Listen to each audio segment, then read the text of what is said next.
দোয়া অর্থ ডাকা, প্রার্থনা করা, চাওয়া। দোয়া অর্থ আল্লাহ তাআলার কাছে কোনো কিছু চাওয়া, আল্লাহ তাআলার কাছে প্রার্থনা করা বা আহ্বান করা। আর মুনাজাত অর্থ চুপে চুপে কথা বলা, আস্তে আস্তে কথা বলা। কিভাবে কথা বলা? আস্তে আস্তে চুপে চুপে কথা বলা।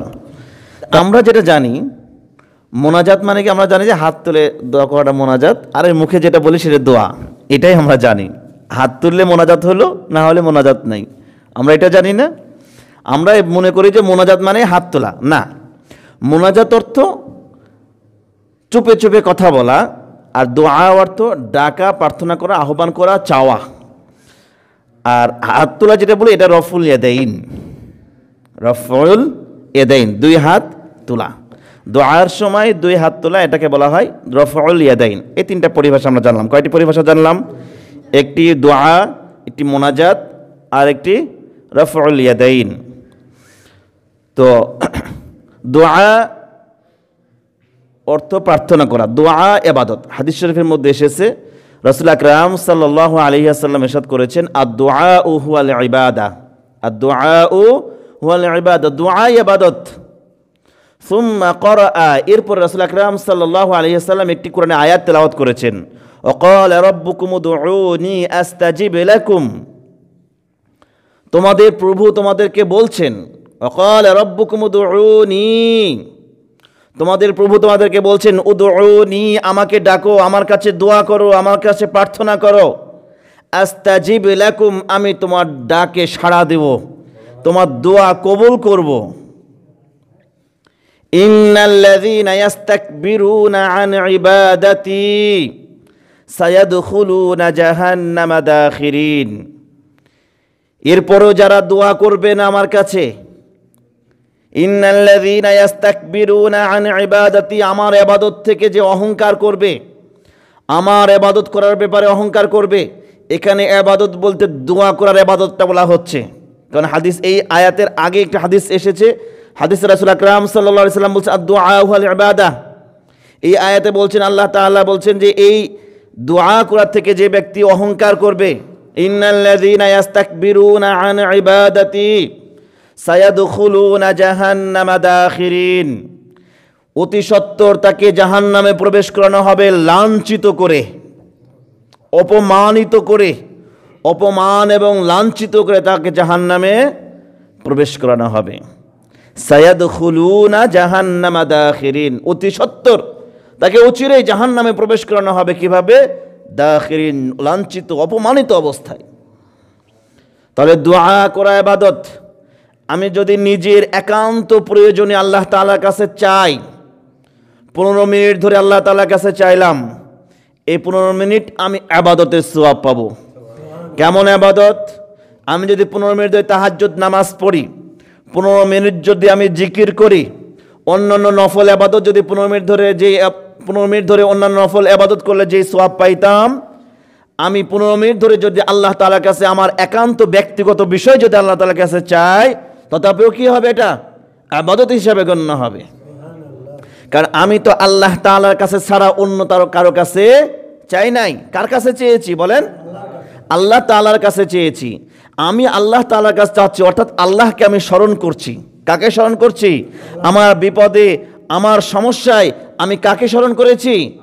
আল্লাহ তাআলাকে স্মরণ করেছি। আর আমি আল্লাহ তাআলাকে স্মরণ করব, এটা আমার ইবাদত হবে না? অবশ্যই ইবাদত হবে। হ্যাঁ, যদি আমার এই সমস্যাটা নিয়ে আমি যদি সমাজের মাতাব্বরের কাছে যা 2 ঘন্টা ধরে বসে থাকতাম, এমপির কাছে যা যদি সকাল থেকে সন্ধ্যা পর্যন্ত বসে থাকতাম, আপনি 5 মিনিট ইবাদতের সওয়াব পাইতেন? 1 মিনিট ইবাদতের সওয়াব পাইতেন? আপনার আমলনামায় কোনো সওয়াব হইতো না, কোনো সওয়াব লেখা হবে না আপনার আমলনামায়। কিন্তু আপনি আল্লাহ তাআলার কাছে যদি 1টা মিনিটে যদি আল্লাহ তাআলার কাছে আপনি চান, 5 সেকেন্ড যদি আল্লাহ তাআলার কাছে, আল্লাহ আমি সমস্যায় পড়েছি, আল্লাহ বিপদে পড়েছি, আল্লাহু আকবার, আল্লাহ, এই যে আপনি যদি এইভাবেও আল্লাহ তাআলাকে ডাকেন, আপনার এটাও ইবাদত হিসাবে গণ্য হবে। তাহলে আপনি নিজের প্রয়োজনে, নিজের পরিবারের প্রয়োজনে, নিজের স্ত্রী সন্তানদের প্রয়োজনে, নিজের যে কোনো প্রয়োজনে আল্লাহ তাআলার কাছে চাইবেন। আল্লাহ তাআলার কাছে যেইভাবে আপনি সময় ব্যয় করেন না কেন, এটা ইবাদত হিসাবে গণ্য হবে। আমার আওয়াজ বুঝতে পারতেছেন তো? বোঝা যাচ্ছে? সম্মানিত হাজিরিন, দোয়া করতে আমরা কার্পণ্যতা করি, অহংকার করি। আমরা মনে করি আমি দোয়া করছি, আমার দোয়া কি আল্লাহ কবুল করবেন, আমার দোয়া কি কবুল হবে? অমুক অমুক বিষয়ে এই বিষয়ে দোয়া করেছিলাম, আর দোয়া তো কবুল হয় নাই। অনেকের মনের মধ্যে সংশয় থেকে যায়। সম্মানিত হাজিরিন, আপনি যদি দোয়ার ফল নাও পান, আল্লাহ তাআলার কাছে আপনার সম্মান বৃদ্ধি পাবে। আপনি সবচেয়ে সম্মানিত আমল করছেন, দোয়া করার মাধ্যমে সবচেয়ে সম্মানিত ইবাদতটি আপনি করছেন। রাসূল আকরাম সাল্লাল্লাহু আলাইহি ওয়াসাল্লাম ইরশাদ করেছেন, লাইসা শাইউন আকরামা আলাল্লাহি তাআলা মিনাদ দুআ। আল্লাহ তাআলার কাছে দোয়া করার চাইতে সম্মানিত বস্তু আর কিছুই নাই। লাইসা শাইউন, কিছুই নেই, আকরামা, সম্মানিত, আলাল্লাহি তাআলা, আল্লাহ তাআলার কাছে দোয়ার চাইতে সম্মানিত বস্তু আর কিছুই নাই। এরপরে দোয়া সংক্রান্ত বহু হাদিস এসেছে, আমি শুধুমাত্র যদি হাদিসের অনুবাদগুলো বলে যাই, এই সামান্য খুতবাতে সেই হাদিসগুলোও শেষ হবে না। সম্মানিত উপস্থিতি, আমরা দোয়া করে ফল পাওয়ার জন্য তাড়াহুড়া করি, দোয়া করেছি দোয়ার কবুল হওয়ার জন্য তাড়াহুড়া করি। কিন্তু আপনার জেনে থাকা দরকার, বান্দা, যে কোনো মানুষ যখন আল্লাহ তাআলার কাছে দোয়া করে, দুইটি বিষয় ব্যতীত যে কোনো বিষয় আল্লাহ তাআলার কাছে দোয়া করে, এই দোয়া অবশ্যই কবুল হইবে। প্রমাণ, রাসূল আকরাম সাল্লাল্লাহু আলাইহি ওয়াসাল্লাম ইরশাদ করেছেন, মা মিন মুসলিমিন ইয়াদউ বিদাওয়াতিন লাইসা ফিহা ইসমুন ওয়ালা কাতিআতু রাহিমিন ইল্লা আ'তাহু আল্লাহু বিহা ইহদা সালাসিন। লাইসা ফিহা, মা মিন মুসলিমিন ইয়াদউ বিদাওয়াতিন, যখনই কোনো মুসলমান আল্লাহ তাআলার কাছে দোয়া করে, লাইসা ফিহা ইসমুন ওয়ালা কাতিআতু রাহিমিন, এই দোয়ার মধ্যে দুইটি বিষয় থাকে না। দোয়ার মধ্যে কয়টি বিষয় থাকে না বলেন? দুইটি বিষয়। একটি হচ্ছে আত্মীয়তার সম্পর্ক ছিন্ন করার দোয়া। অনেকে দোয়া করে, আল্লাহ আমার চাচা এত খারাপ, আমার খালা এত খারাপ, আমার ফুপু এত খারাপ, আল্লাহ তার সাথে আমার সম্পর্ক ছিন্ন করে দাও, আল্লাহ আমাকে এমন জায়গায় দিয়ে দাও যাতে তাদের মুখ দেখা না লাগে। কি এরকম দোয়া করি না আমরা? কি বলি, আল্লাহ আমার ভাইয়ের সাথে আমার সম্পর্ক ভালো না, ভাইয়ের থেকে আমাকে এত দূরে সরে দাও যাতে আমার ভাইয়ের মুখ দেখা না লাগে, ভাইয়ের বউয়ের মুখ দেখা না লাগে, ভাইয়ের সন্তানদের মুখ দেখা না লাগে। এরকম কথা বলি না? নাউযুবিল্লাহ, আল্লাহ মাফ করুন। রাসূল আকরাম সাল্লাল্লাহু আলাইহি ওয়াসাল্লাম বলছেন, আত্মীয়তা সম্পর্ক ছিন্ন করা এবং কোনো পাপ কাজের জন্য দোয়া করা, এই দুইটি বিষয় ব্যতীত যে কোনো বিষয় মানুষ যখন আল্লাহ তাআলার কাছে দোয়া করবে, তখন আল্লাহ তাআলা ইল্লা আ'তাহু আল্লাহু বিহা ইহদা সালাসিন, আল্লাহ তাআলা তাকে তিনটি বিষয়ের যে কোনো একটি বিষয়ের মাধ্যমে তার দোয়া কবুল করবেন। তার দোয়া কবুল করে তিনটি বিষয়ের যে কোনো একটি দান করবেন। দোয়া অবশ্যই কবুল করবেন, কিন্তু দোয়া কবুল করে তিনটি বিষয়ের যে কোনো একটি দান করবেন। তিনটি বিষয়টা কি?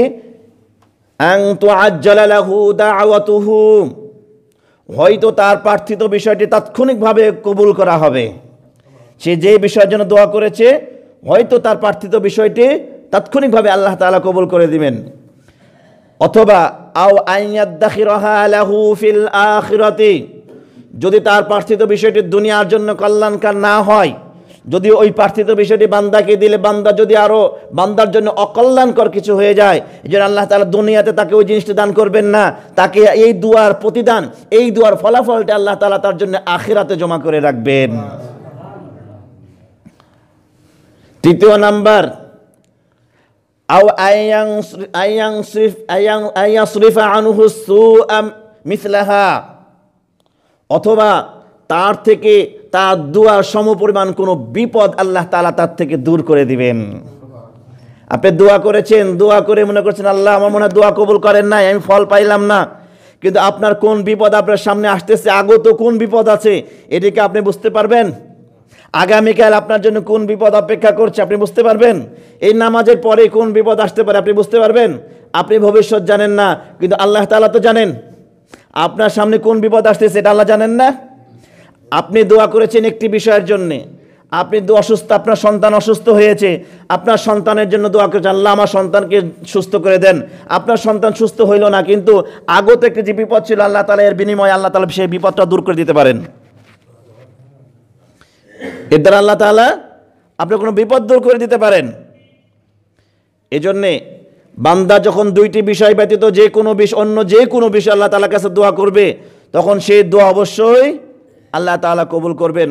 কবুল করে কয়টি মাধ্যমে কবুল করবেন? হয়তো প্রার্থিত বিষয়টি তাৎক্ষণিকভাবে দান করবেন, অথবা আখিরাতে এর সওয়াব জমা করে রাখবেন, অথবা এর দ্বারা কোনো বিপদ আল্লাহ তাআলা দূর করে দিবেন। সম্মানিত হাজিরিন, আমরা অনেক সময় গুনাহ কাজের জন্য দোয়া চাই। গুনাহ করতে যাচ্ছে তাও দোয়া চাই না? চাই তো নাকি? এই যে কয়েকদিন আগে আপনারা হয়তো অনেকেই খবরে দেখেছেন, একটি সিনেমা উদ্বোধনী অনুষ্ঠানে এক হুজুরকে এনে মিলাদপুরে দোয়া করতেছে। দেখেছেন না এই দৃশ্যটা? নাকি আপনারা খবর পান না? এটা সিনেমা তৈরি করছে, সিনেমার যাতে সফলতা আসে এই জন্য একজন হুজুরকে ডেকে নিয়ে এসে দোয়া করতেছে। সেই হুজুরও দোয়া করতেছে, আল্লাহ সিনেমার সুদিনটা ফিরিয়ে দাও, সিনেমার যে অকাল চলতেছে, সিনেমার যে মন্দা চলতেছে, ব্যবসা মন্দা চলছে, আল্লাহ এই সুদিনটা তুমি আবার ফিরিয়ে দাও। নাউজুবিল্লাহ। যে কাজটি গুনাহের কাজের জন্য দোয়া করাও কি গুনাহ, হারাম কাজের জন্য দোয়া করাও কি হারাম। আল্লাহ তাআলা পবিত্র কোরআনের মধ্যে ইরশাদ করেছেন, তাআওয়ানু আলাল বিররি ওয়া তাআওয়ানু আলাল ইসমি ওয়াল উদওয়ান। তোমরা ভালো কাজে পরস্পর সহযোগিতা করো এবং মন্দ কাজে তোমরা পরস্পর সহযোগিতা করো না। সিনেমা যে স্পষ্ট হারাম, সিনেমা যে গুনাহ, এতে কোনো সন্দেহ আছে?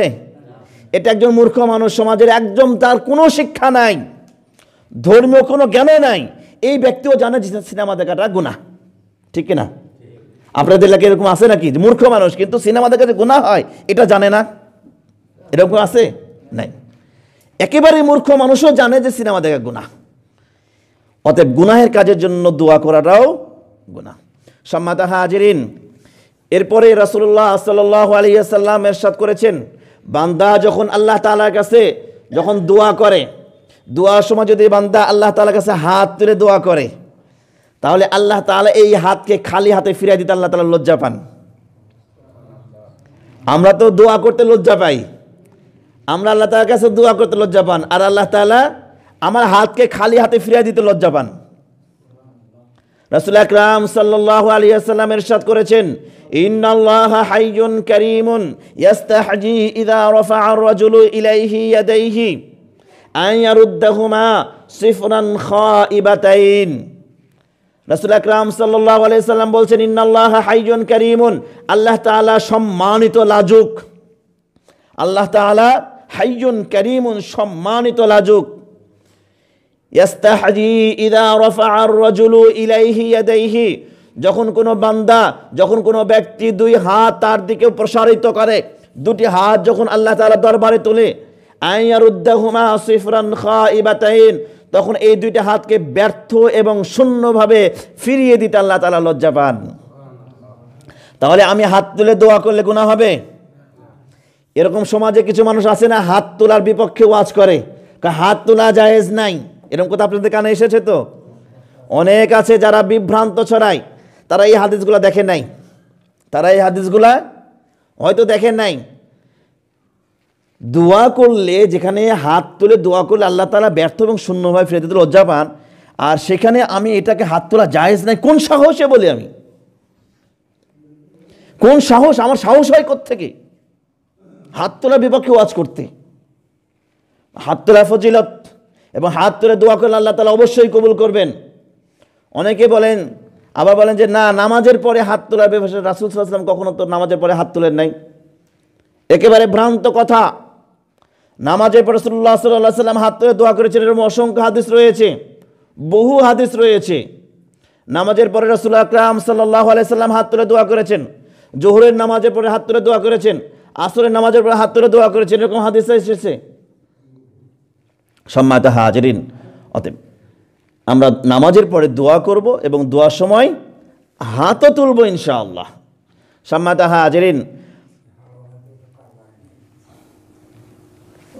সম্মানিত হাজিরিন, দোয়া করলে, দোয়া নামক ইবাদতটি যদি বান্দা করে আল্লাহ তাআলা খুশি হন। যদি দোয়া নামক ইবাদতটি বান্দা না করে আল্লাহ তাআলা রাগান্বিত হন। অন্য কোনো ইবাদতের ব্যাপারে এমনটি বলা হয় নাই যে এই ইবাদত যদি মানুষ না করে তাহলে আল্লাহ তাআলা রাগান্বিত হবেন। কিন্তু দোয়ার ব্যাপারে রাসূল আকরাম সাল্লাল্লাহু আলাইহি ওয়াসাল্লাম বলছেন, মাল্লাম ইয়াদুল্লাহ, যে ব্যক্তি আল্লাহ তাআলার কাছে দোয়া করবে না, গদাবাল্লাহু আলাইহি, তখন আল্লাহ তাআলা তার প্রতি রাগান্বিত হন। যে ব্যক্তি আল্লাহ তাআলার কাছে দোয়া করে না, আল্লাহ তাআলা তার প্রতি রাগান্বিত হন। সম্মানিত হাজিরিন, দোয়া করার থেকে যে ব্যক্তি কার্পণ্যতা করে, দুনিয়াতে তার চাইতে কার্পণ্য ব্যক্তি আর নাই। দোয়া করতে যে ব্যক্তি অক্ষমতা প্রকাশ করে তার চাইতে অক্ষম ব্যক্তি দুনিয়া তার কেউ নাই।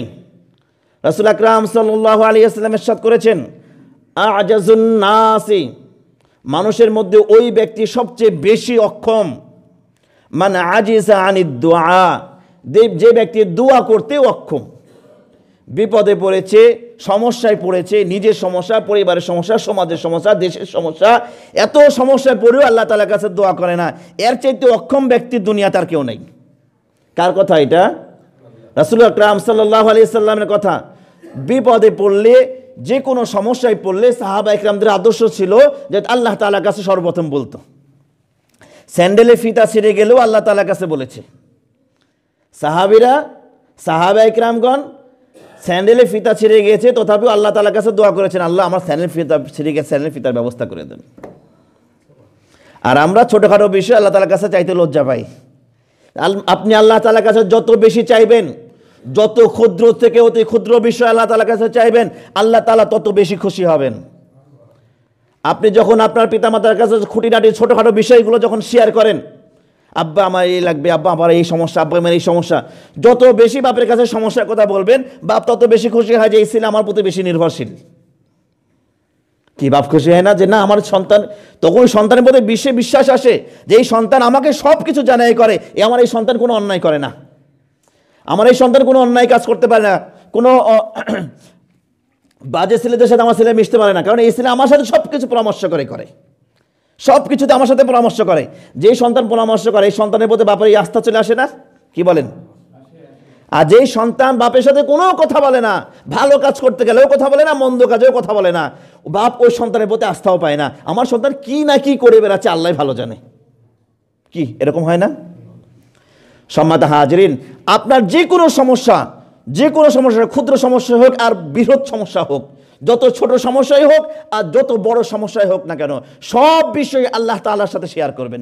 সব বিষয়ে আল্লাহ তাআলাকে বলবেন, আল্লাহ আমার এই সমস্যা, আল্লাহ আমি এই কাজ করতে যাচ্ছি, আমার এই কাজটা সহজ করে দিন আল্লাহ। এই সব কিছুতে আল্লাহ তাআলাকে শামিল করবেন, সব কিছুতে আল্লাহ তাআলাকে স্মরণ করবেন, সব কাজের শুরুতে আল্লাহকে বলবেন, দেখবেন আপনার সব কাজ সহজ হয়ে যাবে। আপনার সব কাজটি কি হয়ে যাবে?